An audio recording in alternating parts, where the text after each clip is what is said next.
Dealing with unhappy customers.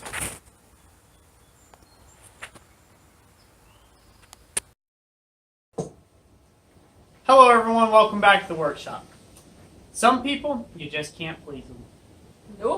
Nope. So, today we're going to be talking about how to deal with unhappy customers. I don't care how nice of a person you are, how great of a guy you are or gal, how great your products are. Eventually, you're going to find that one person who disagrees with you.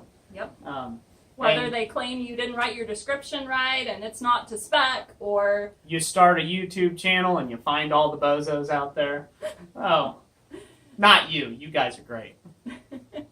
So no matter what you're doing, you're going to have some critics out there. Yeah, and some people are just critical. They're just not being critics.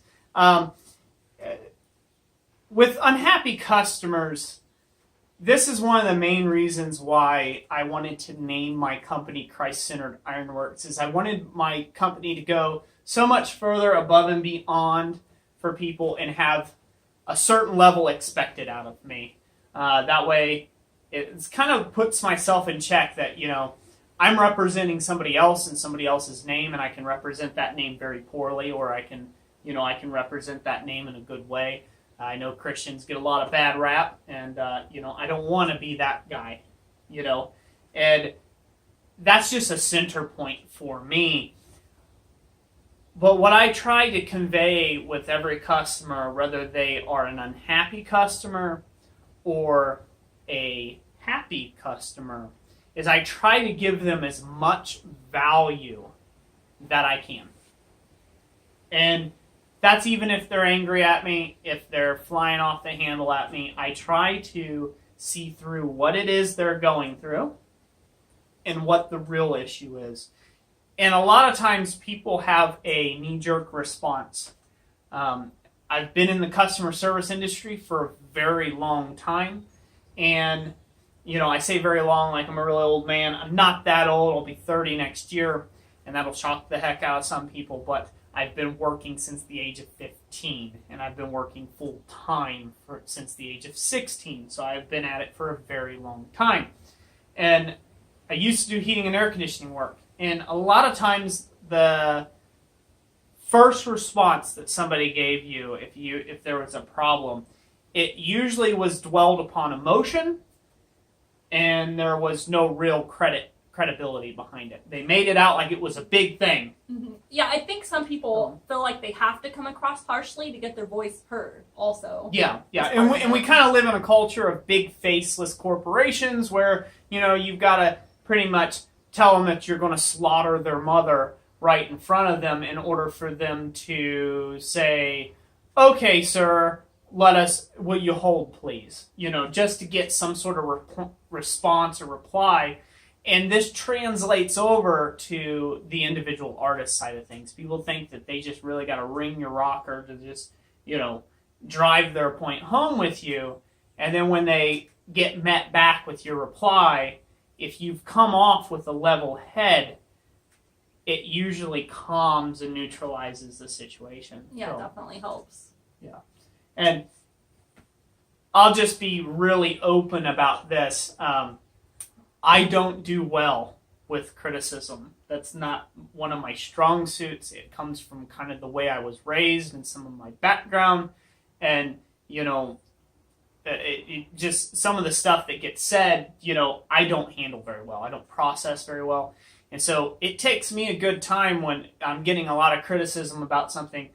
I have to really pull back, and I really lean a lot on Jessica because she's much more mild-mannered than I am.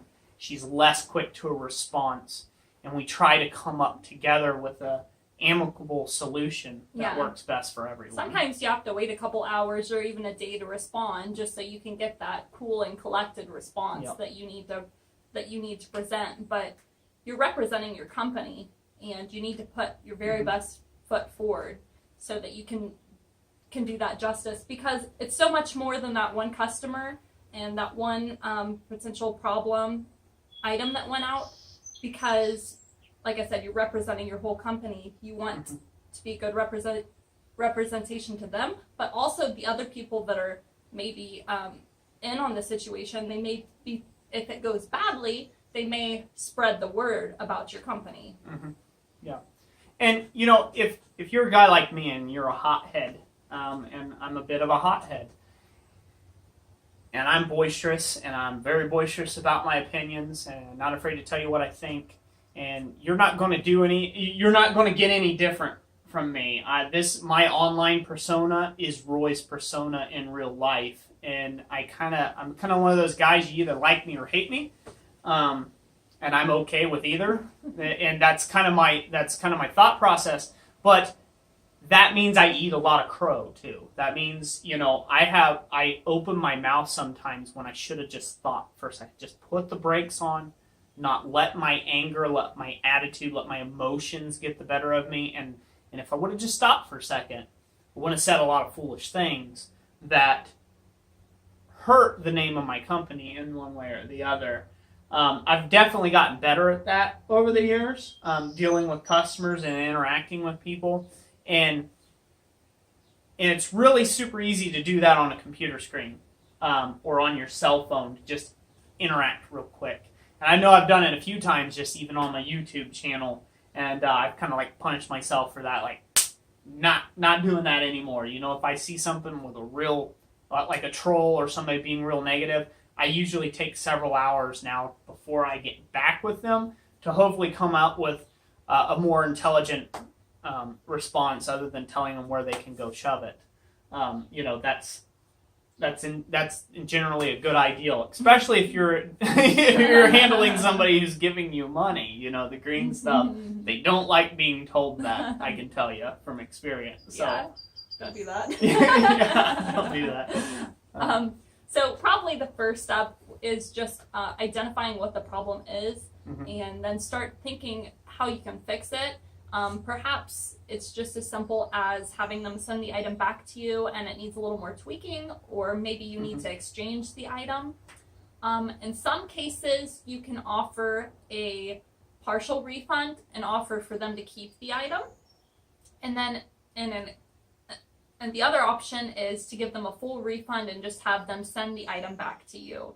And then hopefully when you do that, you and your customer can part ways with no hard feelings. Yeah. Oh, and you know, a lot of that, it'll sound like, ooh man, I got a lot of work in that item and stuff. Ultimately, you could probably, if it's a production item, you can definitely sell it again. If it's a one-off, one-of-a-kind piece, those hurt a lot more. But, you know, if you put names in it, you may be able to grind them out. You know, if you put a date or something specific. Or just lean to a partial refund. Yeah, or just lean towards the partial refund in that instance. But what you have to do, what you have to remember is that you are sitting on one side of the spectrum as the guy that put all the effort, or the gal. I'm sorry if I'm not including enough of you gals out there. You put all this effort and care into this piece, and you thought it went swimmingly, and then, you know, you get this customer and they're irate over something. Maybe the UPS or the USPS or whoever your ship service is. Maybe they didn't deliver it on time, or a whole host of other reasons. Maybe the box got a little tattered, or, you know, maybe it fell out halfway there. You know, we've had stuff like that happen because it was really our fault. You know, we didn't package it as well as it should have been. And then we had other times where, you know, packages got lost and deadlines were missed and things like that. And you have to navigate those things. But you have to come from it, when you approach the situation, from their perspective. Their perspective is they worked hard for their money and then they gave it to you. And you were supposed to give them something of credible value in return, and you failed. But that's instantly their first opinion. Whether they're right, wrong on that, indifferent, it doesn't matter. That is essentially what's at the core and the heart of that problem. So what you have to do is narrow that down to what that very specific thing is with that person that is really grinding at them. Maybe it was the fact that, you know, it had a scuff in it, or maybe it was lower quality than maybe you did like you shouldn't do. You enhanced some of your photos a little bit, thinking you'd get a little extra sales, and then you shipped them something. Yeah, or you took a few shortcuts. I've done that before. I've taken a few shortcuts and always got a bad feedback on that, and I don't take shortcuts now. The job takes what it takes. Every now and then you get tempted, though, because you're just like, man, I'm getting real ate up on the hours on this job. And, that's very difficult to overcome. But you have to get down to that core issue of what that is and then try to appease that as best as possible. And there's going to be those people, and we have experienced several of them, that no matter what you do, you could give them your firstborn child, and it would never make them happy. And in that case, I don't care how much money you lose on it, it is just best to cut those people out of your life. They will drain you. You'll be 50 emails in, and they will still be telling you how horrible of a person you are, and how your items are worthless, and how they're going to tell all their dog, their cat, and their one friend named Earl, about how horrible you are as a person, and things like that. And those people, it is just best to put a big break, big step back, and don't deal with them entirely. That's right. And this is something that we've been dealing with recently. You can look for these people before they even purchase from you. Sometimes they will contact you trying to have a custom item made, but they will be so picky and so specific that you will have 20 conversations or more with them, and then they still are no closer to making a purchase with you. And, you don't need the money that bad to give yourself that big of a headache if they're ultimately going to need a refund anyway. Yeah. So if you see that coming, just watch out for it. In the heating and air conditioning trade, we call them thumb suckers. And, excessive hand-holding through a particular process. And in the way of the online format, it comes like emails.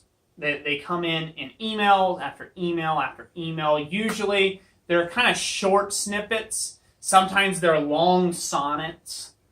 And they just come in like one after another, after another, after another, after another. And it's always about something. Or I want to critique that. I want to change that a little bit. And I want to do that a little bit. And essentially, the way we were taught, if you can't close a sale ticket within 10 correspondences, they're wasting your time. I'm going to put that out there. They're wasting your time. If you're one of those people that give somebody 40 emails before you purchase their item, you're wasting their time. You're sucking their soul and their life, and you should quit it. That's an honest to God truth. It really is. This is just me talking straight with you all out there. If that person comes in and they take more than 10 emails, they're doubting your quality. They're doubting your professionalism, and they're doubting the work that you're going to get.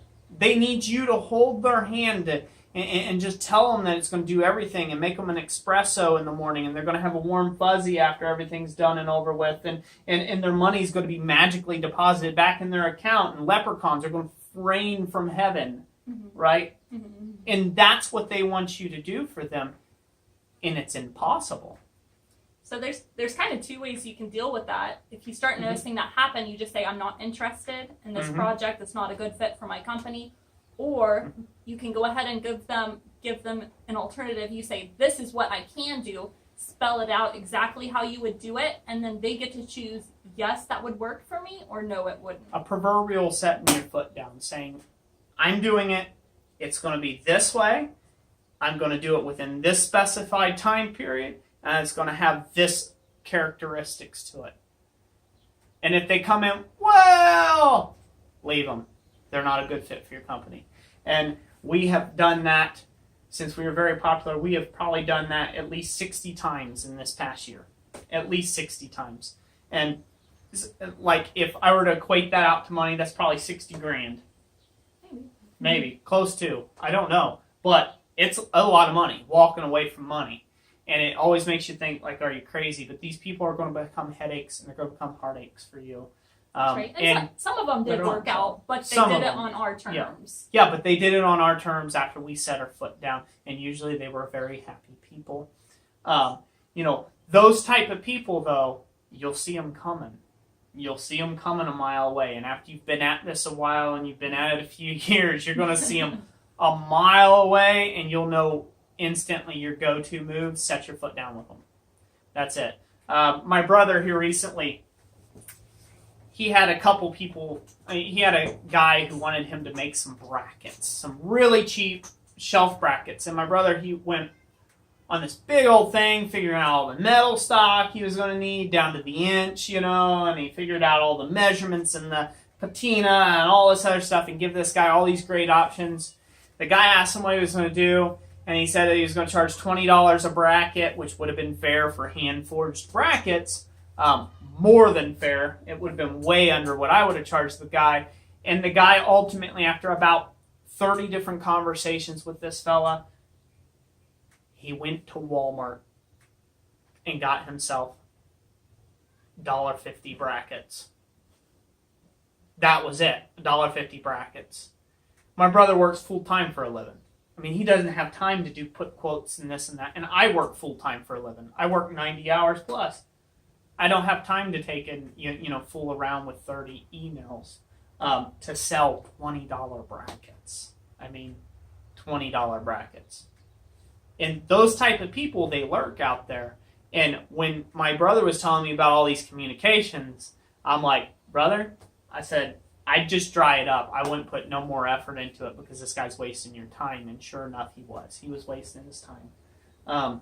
And those, a lot of times, are some of the hardest customers to get around because you kind of want to strangle them a little bit, after it's all said and done. Good thing they live like 10 states away, right? Yeah, they may live in Istanbul. Who knows? I don't know. Nothing against people in Istanbul, but maybe they live on the other side of the world, and it's a hard thing to overcome. But you can move forward. You can always do better, and that's what you need to tell yourself, is that you can always do better. So that's it for today, ladies and gentlemen. We thank you all for watching this video, listen to me rant and her smile. And we just ask that you all, leave us your comments and your questions in the comment section below.